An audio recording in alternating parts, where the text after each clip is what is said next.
The WWE Champions Tekken crossover is done in about 1 hour. So I'm going to use this list 7 to figure out 7 things the Tekken crossover did in this game.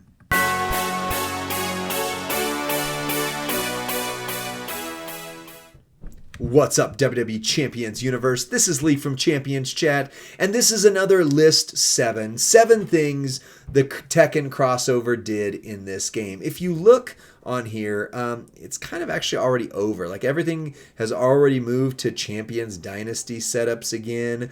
There's not really the focus on the loot so much, although it's still in here for just a little bit longer. Yeah, and the contests are just about done. Oh, look at this. Oh wow, 20 shards of mommy. Look at that. What did we get? 1? Oh, we got 3 milestones somehow. I don't know how, because I haven't been playing on my candy store account. This is, I don't have it up there. Oh, failure on my part for all of the other ones. This is a test account. All of those last 7 videos I just did are not going to have that up there, but hopefully people understand that it's the candy store account. Anyway, we're going to take a look at the Tekken event, and instead of saying was it good or was it bad, I'm just going to look at 7 things that I think it did or revealed or told us in this game. And we're going to start, of course, with number 7. Number 7, I'm going to say, is it reminded us how important accessible prize walls are. This event had 3 separate prize walls. I'm going to claim that just for the funsies on this account. Why not? What if it's something good? There we go. Here we go. So it had 3 separate prize walls. 2 of them are still up. They're going to be up for another day, but you're pretty much done with them, one way or another. The other one was the weekend prize wall. And let me just tell you, the weekend prize wall out of all of these was the most ridiculously inaccessible, horrible prize walls that they've done in a long time. This prize wall is entirely spend. This is purely did your faction spend. This prize wall is how did you do on the various modes in the game. But as I said when I went through the list of what is on these, for most people in-game, I would say probably your average free-to-play bottom 50 or, bottom of the top 100, I should say, or lower factions. Most of the people I talked to ended up getting about one thing. I was able to get Jin Kazama and the Rage Plate, but I'm in a top faction. I spent money. I spent about $150 or so on this event, and etc. Overall. The dangling carrot of mommy felt very rough if you didn't get into this range or you didn't spend $100 to get the half off prize wall. But you could at least get mommy if you spent some. Like, you had to spend probably about $100 to get the half off prize wall and then do very well on the event. But you might have gotten mommy, so that's good. You might have gotten the Rage Plate. It's okay. You might have gotten the Jin Gear if you use that one specific build for Dom. It's good. Beyond that, unless you spent a lot, this was pretty inaccessible. There was some plates, but they weren't fantastic, right? So overall, it was like a prize wall, right? Overall, it was fine. It was fine. But for a huge crossover event, making it accessible as possible to free-to-play is always good. There's a lot of things in here, but I would say instead of shards, having something in this 2 to 3 to 4 to 5,000 range that was a poster and a decent one. Like, there's no reason why you couldn't have just made the poster of CM Punk 1,500. There's no reason why you couldn't just make the poster of Dom, who's a free-to-play character, or him, who's a free-to-play character. Just make those the posters. Like, you might as well give something to the free-to-play community. Julius, there's no reason why we're still gatekeeping him. He's terrible. He's absolutely terrible. Once you get up to these guys, sure, then you can just do shards. But these should have been posters. These, are pretty overpriced, I would say. 1,600 in that range. Like, yeah, you're probably getting a few of them, but really, if the only thing you got off this prize wall was these, you feel bad, right? And then the Doria prize wall. This was a pure spend prize wall, but even still, my faction topped out at number 9. I think we closed the event between 9 and 11 of the top spending factions. And even with that, I am 80 short of this. I spent $100, which got me 100 extra, plus a 20 hit, which got me 70 or whatever it was extra, 80 of these coins.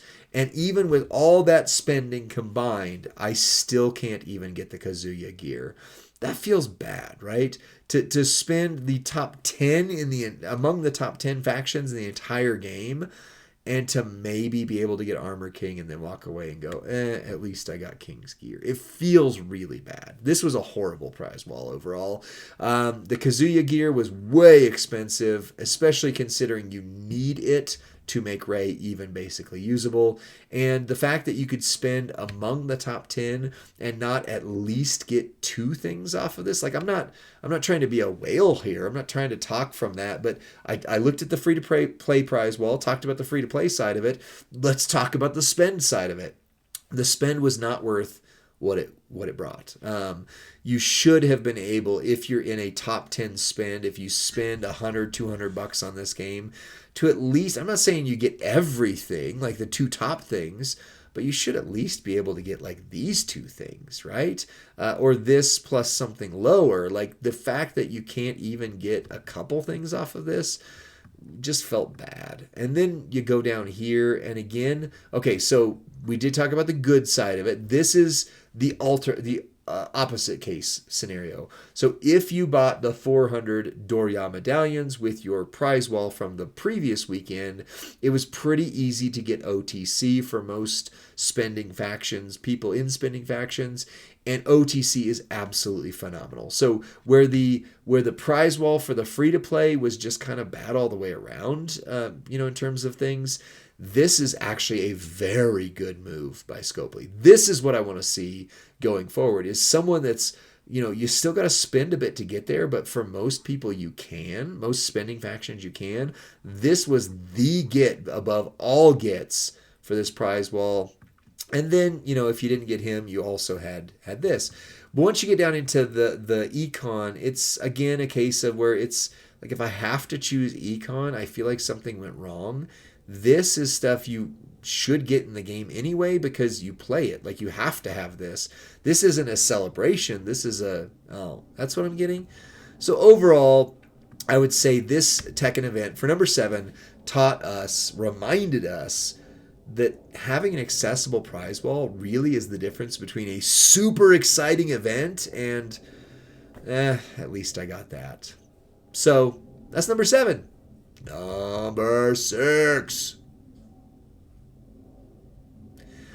Number 6 kind of ties into this. It reminded me, yes, hi number 6. It was good to see you. Welcome back. It reminded me just how much these crossover events are dependent on faction spend. The Doria prize wall is built off of the Ninja Turtles prize wall, which was built off of the Rocky event prize wall, which, so on, so forth. All of these crossovers have a free-to-play element to them and a big spend element to them.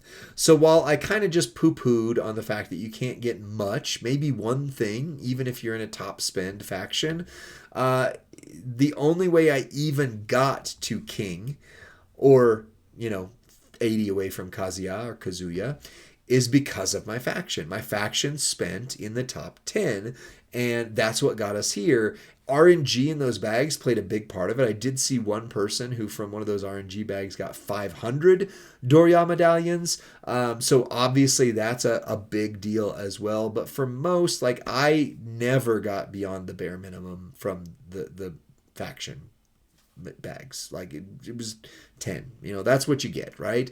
Or whatever it was. I think it was 10. But either way, so me personally, I got 175 from a hit on the Doria loot. I got 100 from the event, spend event that tied to that loot. So let's just say 300 of my 1,301, which is where I'm at right now, 300 of that came from me spending.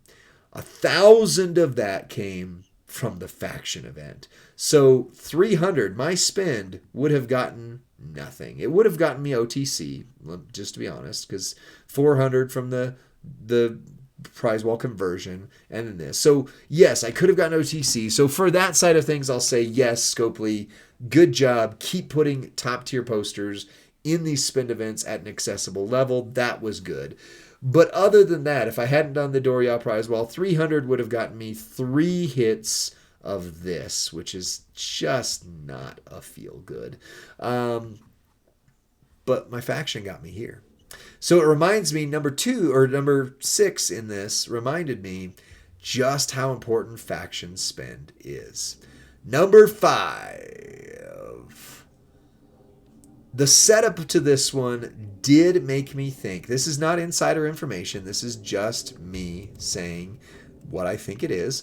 That Scopely has decided long term, or at least for now, to not paywall top tier posters that have training entourage abilities that are top tier.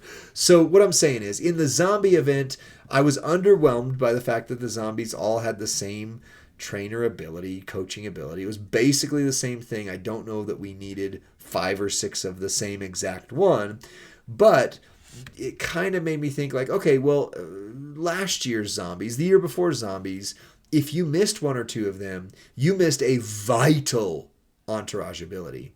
This time around, Armor King's given away for free. He's absolutely vital. We'll talk about that more for his entourage ability. But then it's gear, which means you're not missing out. Like if they had made Jin a separate character with a top tier ability and then paywalled him behind things, the majority of the free-to-play community would just absolutely miss out on that vital entourage ability. So for the good side of things, I think Scopely is balancing that in a decent way by making them not so inaccessible. Like for example here's my KC endpoint is Casey Jones. Casey Jones is of a trainer cycle, certain color moves, certain color gem damage. It's not the most important trainer ability, but you literally can never get this ability if you don't have Cody Jones.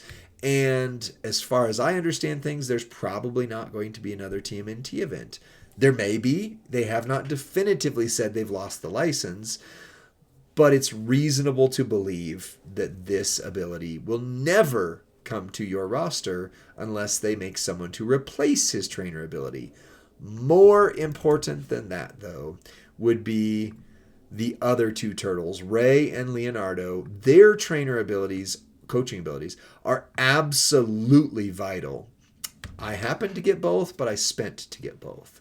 If you didn't spend to get both, and now these trainer coaching abilities are gone forever, you're missing the most important power gym coach and arguably one of the most important multi-gym coaches in the entire game. But while Seth Leonardo can be offset and even bested by the previous cycle of zombies, this guy can't. And the previous cycle of zombies also fall into the category of pretty inaccessible if you missed them, right? So if you missed CM Punk, if you missed LA Knight, you just don't have those colors. You just don't have black or yellow gems plus multi. So when they went ahead and made the trainer abilities, that is not a trainer ability, that would be a gear. That would be the health packs. What is going on here? There we go. When they went ahead and made them trainer abilities, I was a little sad. But now 2 events in a row, they've now made it to where you don't have to worry about getting it. I do think that long term, that is fantastic for the free-to-play community. So for that reason, number 5. Now, number 4. Back to the flip side of this. It did make more plates. Zombie CM Punk. I'm just going to go to him instead of having to swap this around here. Punk! There we go. It did make more plates that are Tekken branded, crossover branded. So here's the deal. Like Rocky event. The Ghostbusters event. They made plates that are branded specifically to those events. Like, in fact, I can just go to the Ghost proper right now because I'm on a candy store account that happens to have it. If I could find it. It's under G. There we go. So, for example, if you did not get this plate during the Ghostbusters event, you will never see it again. They might release a new plate, a reskin of this plate, or something along those lines to take away the Ghostbusters branding. But this plate, super good plates. Make certain characters top tier. I literally never talk about them on the Champions Chat channel because they don't exist to most of the player base. Most people don't have and will never have these plates. Now, let's take a look at the Tekken event plates. It is just a glove, so maybe they get away with it, but it's literally branded the Electric Wind God Fist plate. So at this point, we don't know if these plates are technically branded enough. Like this one right here is the Jaguar chain, but it's very specifically that piece from the Tekken lore that goes on King's chest. The Rage plate, I don't know, like maybe that one, of course, like anything could be Rage and it's just that. But they're branded just enough that I don't know if these plates will be allowed to be sold or used or given away again after the Tekken license is gone. But they're not branded enough that maybe they are.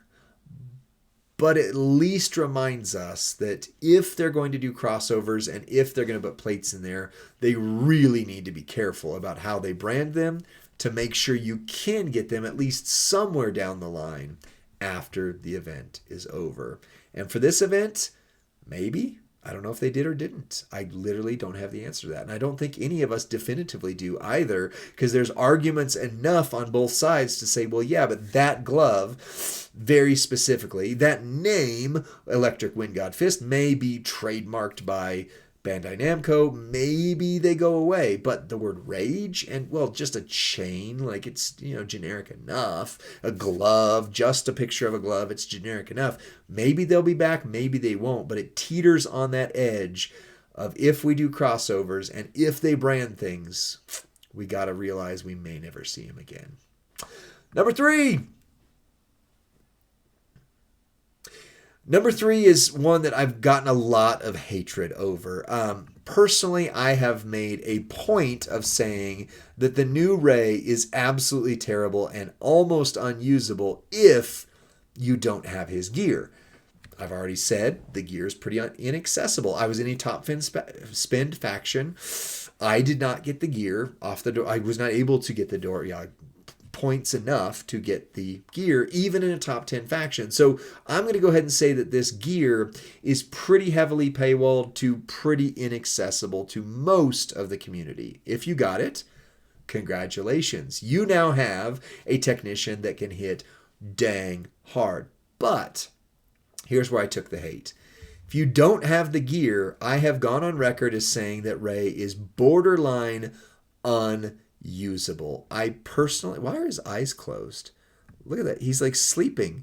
He's sleeping. He's not even awake right now. He's a zombie. Anyway, this Rey is really, really bad. Really, really bad. Like, at best, you would call him meh? At best. In order to make him good, you have to have the gear. You probably need the plate. You definitely need the moment. So yes, like I just did a list, several lists of like top 7 characters in each tier, and I would say that, some of my favorite ones are the Voltron characters, ones that you have to have certain things to make them really good. Tiffy Time, Hogan, Zombie CM Punk. Those are some of the ones, spoilers, that are on our list. But where did they rank? You got to watch the videos to find out. Anyway, however, for the number 3 question here, did they make Rey bad on purpose so that you would have to have the gear? and the plate to make him good? I'm going to say yes, because I'm pretty sure that they've designed this event together, coinciding enough that it wasn't like they went back to an older version of Rey and like, yeah, we'll give him the Kazuya. I'm not sure. There's debate on how to say it. I even got credit in the comments section by someone who was like, finally, somebody who knows how to say it. And then Slim Numbers was like, no, it's not Kazuya, it's Kazuya. And I'm like, oh, well, now I don't know what to do. Who's right? I have no idea. Let me know in the comments section. Either way, pretty sure that this Rey was designed bad on purpose so that he would be good with the gear. I'm 90% sure that's just context clues, no insider information. But I think that's something that we need to talk about in the game. Is it okay? Is it good for them to create A-tier characters that are terrible? Like B-tier, C-tier, yes, there's potentially designed bad on purpose because they're not supposed to be characters that are going to change your roster long term. But when it's a chase, even in the A-tier chase, and you have ones that are out there like Dom, like I'm just going to basically go through that list right now. So I'm not going to give you all of them, but that best A-tier list, I'll at least give you that Dom and Disciple are on there. How's that? The 2Ds, Dom and Disciple, we're free to play, free to chase characters. And yet, even as A-tiers, they are, what's his name? Brutus is a B-tier. They're good enough that I would say they could change the roster for certain people, certain levels of players. This character, if you don't have a good roster, Rey's not going to make it better. In fact, he's not even going to be on your good terms roster. If you have a great roster, you're literally never going to use Dom again. So did they make him bad on purpose? I think so. And I think that's one lesson that I took from this Tekken event. Number 3. Number 2, though, is huge celebration here. Huge celebration. They gave us Armor King. And Armor King, I'm not going to talk yet about his trainer ability. But even as a fighter, for a free-to-play roster, he is freaking great, right? Like, this is an A-tier that could change. Like, unlike Rey Mysterio, who we're having to chase, and he's terrible, we were given Armor King, and for free-to-play rosters, he might now be your best acro. He is the John Cena Ghostbuster of the modern era. When John Cena Ghostbuster came out, in that crossover, he was the absolute best free-to-play character they ever made at that point. And then you added some things to him and he made him even better. Armor King by himself, good. Very solid A tier. When you add his gear, if you got his gear, he is S plus tier, I would argue. Yes, he has his faults. Again, he's an A tier. That's fine. That's fine. But he definitely has 2 to 3 builds that as a free-to-play player, you are winning with this poster. And if you got his gear, even your better rosters would look at him and go, you know what? He's worth considering. Maybe he's not my go-to acro. I get that. He's not my go-to modern era. I get that. But with gear, he is very, very good. So they did something. What I learned from the Tekken event with this, or what it did for the game, is it showed us that they can create a character that's free and have things that are worth getting that make them amazing. So where I would say Rey was the we got it wrong option of free plus some things you spend to get to make him great, but still way too paywalled. Armor King is the good example of that. I don't mind, like Hall of Fame Molly, was a good example. She wasn't a great example, but she was good as a free, and you get her gear, and she was pretty good, really good overall, but not long term. King, I think, especially with multi-gems, good lord, they transcend all metas. King, I think, is good, and he will be great for a longer term because of how big his multi-gem damage is. So, where they got it wrong with Rey, I think they got it right with King. And the number one thing that they taught us, or that I learned, or that happened from this crossover event that it did for the game is, back to Armor King, Of course, it's his training ability. I mean, there's just not enough content that can be made to say how good this was for the free-to-play community. Multiply gems generated from their moves will increase their strength by 2, and any color moves will start with 2 more MP. So right off, we've already said it, but NWO Perfect, obsolete. Yes, he's a 7-year-old character, but I personally have had the pass that you need, the subscription you need to get him for over 2 years and have not gotten him. He was one I was chasing, longing after because of certain builds that you could not do without him. For example, Roman Reigns OTC, if you got him off the prize wall, I sure hope you did, because that was the big good hit off the prize wall. This is phenomenal. If you use this move set, which you previously could only do if you had NWO Perfect, spoilers, it does also need a midline bonus in feud, but also spoilers, if you're facing me this weekend in feud, I'm using him, midline bonus. Anyway, if you have this entourage with Armor King, well, I didn't set it up there, but that's fine. Then you can run this with a midline bonus with tour perks, and he hits like 700 million, give or take, turn 1. So, Armor King changed the game for free-to-play, changed the game for whales, changed the game for everything. This ability was the thing that we will walk away from the Tekken event going, at least we got that. This was the best thing, bar none, that they did during this Tekken event, period. And what did it do for the game? What did this crossover do for the game? It changed the game for all free-to-play and all whales in one shot. Now, yes, if you had NWO Perfect, you already had the +2, but you didn't have +2 and 2 to multi. So this opened up so many roster change choices that you can now do. Even if you had NWO Perfect, it changed the game for you. If you didn't, like me, have NWO Perfect, it changed the game for you. If you were free to play, it changed the game for you. So if you're going to do a crossover event, if there's one marquee thing that is remembered across the years to come, for this event, it was Armor King's training ability. And so for that reason alone, I'd say the Tekken event was probably better than we give it credit for. I personally was very underwhelmed. I've shared in this video alone my thoughts on the prize walls and how of a letdown I felt like they were. But, I mean, again, what's going to last long term and what I'm going to remember is the goodness of this trainer and this character. So for that reason, I think it was a good event. But if nothing else, there are 7 things that we learned or 7 things that the Tekken crossover did for this game. Let me know what your thoughts are in the comments section below. Like the video, subscribe to Champions Chat, and then send this to your friend or faction mate, because we do about 2 videos a day. They're usually super helpful, and hopefully they're helpful enough you'll hit that subscribe button and keep coming back for more. I'll see you on that next one then. Bye.